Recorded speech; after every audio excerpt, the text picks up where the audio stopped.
नमः शिवाय। अहंकार पतन की ओर ले जाता है। प्रजापतियों के अधिपति दक्ष अपने दामाद भगवान शंकर को नहीं जान पाए। जानते भी कैसे? अहंकार ने उनकी बुद्धि नष्ट कर दी थी। उन्होंने अपनी पुत्री सती का देह त्याग जैसा भयंकर परिणाम तो पाया ही, संसार में भारी अपयश का भागी होना पड़ा।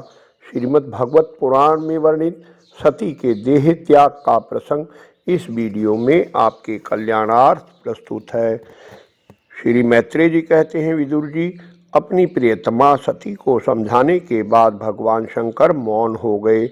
उन्होंने देखा कि दक्ष के यहाँ जाने देने अथवा जाने देने से रोकने दोनों ही अवस्थाओं में सती के प्राण त्याग की संभावना है। इधर सती जी भी कभी बंधुजनों को देखने जाने की इच्छा से बाहर आती और कभी भगवान शंकर रुष्ट ना हो जाएं, इस शंका से फिर लौट जाती। इस प्रकार कोई एक बात निश्चित ना कर सकने के कारण वे दुविधा में पड़ गईं, चंचल हो गईं। बंधुजनों से मिलने की इच्छा में बाधा पड़ने से वे बड़ी अनमनी हो गईं। स्वजनों के स्नेहवश उनका हृदय भर आया और वे आंखों में आंसू भरकर अत्यंत व्याकुल हो रोने लगी। उनका शरीर थर-थर कांपने लगा और वे अप्रतिम पुरुष भगवान शंकर की ओर इस प्रकार रोषपूर्ण दृष्टि से देखने लगीं मानो उन्हें भस्म कर देंगी। शोक और क्रोध ने उनके चित्त को बिल्कुल बेचैन कर दिया तथा स्त्री स्वभाव के कारण उनकी बुद्धि मूढ़ हो गई। जिन्होंने प्रीतिवश उन्हें अपना आधा अंग तक दे दिया था, उन सत्पुरुषों के प्रिय भगवान शंकर को भी छोड़कर वे लंबी लंबी सांस लेती हुई अपने माता पिता के घर चल दीं। सती को बड़ी फुर्ती से अकेले जाते देख श्री महादेव जी ने मणिमान एवं मद आदि हजारों सेवक भगवान के वाहन वृषभराज को आगे कर तथा और भी अनेकों पार्षद और यक्षों को साथ ले बड़ी तेजी से निर्भयता पूर्वक उनके पीछे हो लिए।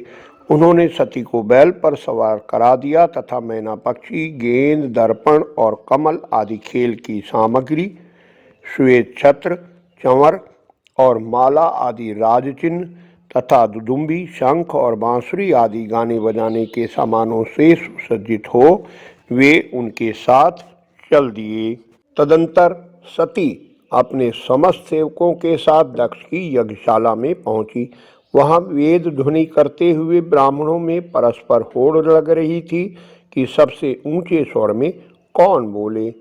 सब ओर ब्रह्मऋषि और देवता विराजमान थे तथा जहां तहां मिट्टी, काठ, लोहे, सोने, डाब और चर्म के पात्र रखे हुए थे। वहां पहुंचने पर पिता के द्वारा सती की अवहेलना हुई। यह देख यज्ञकर्ता दक्ष के भय से सती की माता और बहनों के सिवा किसी भी मनुष्य ने उनका कुछ भी आदर सत्कार नहीं किया। अवश्य ही उनकी माता और बहनें बहुत प्रसन्न हुईं और प्रेम से गदगद होकर उन्होंने सती को आदरपूर्वक गले लगाया, किंतु सती जी ने पिता से अपमानित होने के कारण बहनों के कुशल प्रश्न सहित प्रेमपूर्ण वार्तालाप तथा माता और मौसियों के सम्मान पूर्वक दिए हुए उपहार और सुंदर आसन आदि को स्वीकार नहीं किया। सर्वलोकेश्वरी देवी सती का यज्ञ मंडप में तो अनादर हुआ ही था, उन्होंने यह भी देखा कि उस यज्ञ में भगवान शंकर के लिए कोई भाग नहीं दिया गया है और पिता दक्ष उनका अपमान कर रहा है। इससे उन्हें बहुत क्रोध हुआ। ऐसा जान पड़ता था मानो वे अपने रोष से संपूर्ण लोकों को भस्म कर देंगी। दक्ष को कर्म मार्ग के अभ्यास से घमंड हो गया था। उसे शिवजी से द्वेष करते देख जब सती के साथ आए हुए भूत उसे मारने को तैयार हुए तो देवी सती ने उन्हें अपने तेज से रोक दिया और सब लोगों को सुनाकर पिता की निंदा करते हुए क्रोध से लड़खड़ाती हुई वाणी में कहा, पिताजी, भगवान शंकर से बड़ा तो संसार में कोई भी नहीं है। वे तो सभी देहधारियों के प्रिय आत्मा हैं। उनका ना कोई प्रिय है ना अप्रिय, अतएव उनका किसी भी प्राणी से बैर नहीं है। वे सबके कारण एवं सर्वरूप हैं। आपके सिवा और ऐसा कौन है जो उनसे विरोध करेगा। ईश्वर, आप जैसे लोग दूसरों के गुणों में भी दोष ही देखते हैं, किंतु कोई साधु पुरुष ऐसा नहीं करते। जो लोग दोष देखने की बात तो अलग रही, दूसरों के थोड़े से गुण को भी बड़े रूप में देखना चाहते हैं, वे सबसे श्रेष्ठ हैं।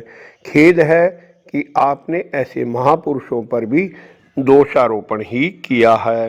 जो दुष्ट मनुष्य इस शवरूप जड़ शरीर को ही आत्मा मानते हैं, वे यदि ईर्ष्यावश सर्वदा ही महापुरुषों की निंदा करें तो यह कोई आश्चर्य की बात नहीं है, क्योंकि महापुरुष तो उनकी चेष्टा पर कोई ध्यान नहीं देते, परंतु उनके चरणों की धूलि उनके इस अपराध को न सहकर उनका तेज नष्ट कर देती है।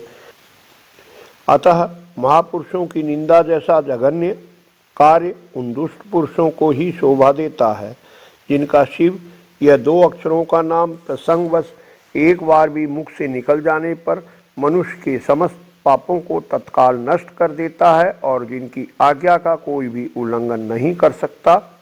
अहो, उन्हीं पवित्र कीर्ति मंगलमय भगवान शंकर से आप द्वेष करते हैं। अवश्य ही आप अमंगल रूप हैं। अरे, महापुरुषों के मन मधुकर ब्रह्मानंदमय रस का पान करने की इच्छा से जिनके चरण कमलों का निरंतर सेवन किया करते हैं और जिनके चरणार बिंदु सकाम पुरुषों को उनके अभीष्ट भोग भी देते हैं, उन विश्वबंधु भगवान शिव से आप बैर करते हैं। वे केवल नाम मात्र के शिव हैं। उनका वेश अशिव रूप अमंगल रूप है। इस बात को आपके सिवा दूसरे कोई देवता संभवतः नहीं जानते, क्योंकि जो भगवान शिव शमशान भूमिस्थ नरमुंडों की माला, चिता की भस्म और हड्डियां पहने, जटा बिखेरे भूत पिशाचों के साथ शमशान में निवास करते हैं, उन्हीं के चरणों पर से गिरे हुए निर्माल्य को ब्रह्मा आदि देवता अपने सिर पर धारण करते हैं। यदि निरंकुश लोग धर्म मर्यादा की रक्षा करने वाले अपने पूज्य स्वामी की निंदा करें तो अपने में उसे दंड देने की शक्ति न होने पर कान बंद करके वहां से चला जाए, और यदि शक्ति हो तो बलपूर्वक पकड़ के उस बकवाद करने वाली अमंगल रूप दुष्ट जिह्वा को काट डाले। इस पाप को रोकने के लिए स्वयं अपने प्राण तक दे दे, यही धर्म है। आप भगवान नीलकंठ की निंदा करने वाले हैं, इसलिए आपसे उत्पन्न हुए इस शरीर को मैं नहीं रख सकती। यदि भूल से कोई निंदित वस्तु खा ली जाए तो उसे बमन करके निकाल देने से मनुष्य की शुद्धि बताई जाती है। जो महामुनि निरंतर अपने स्वरूप में ही रमण करते हैं, उनकी बुद्धि सर्वथा वेद के विधि निषेधमय वाक्यों का अनुसरण नहीं करती। जिस प्रकार देवता और मनुष्यों की गति में भेद रहता है, उसी प्रकार ज्ञानी और अज्ञानी की स्थिति भी एक सी नहीं होती। इसलिए मनुष्य को चाहिए वह अपने ही धर्म मार्ग में स्थित रहते हुए भी दूसरों के मार्ग की निंदा न करे। प्रवृत्ति यानी यज्ञ याग आदि और निवृत्ति यानी शम दम आदि रूप दोनों ही प्रकार के कर्म ठीक हैं। वेद में उनके अलग अलग रागी और विरागी 2 प्रकार के अधिकारी बताए गए हैं। परस्पर विरोधी होने के कारण उक्त दोनों प्रकार के कर्मों का एक साथ ही एक ही पुरुष के द्वारा आचरण नहीं किया जा सकता।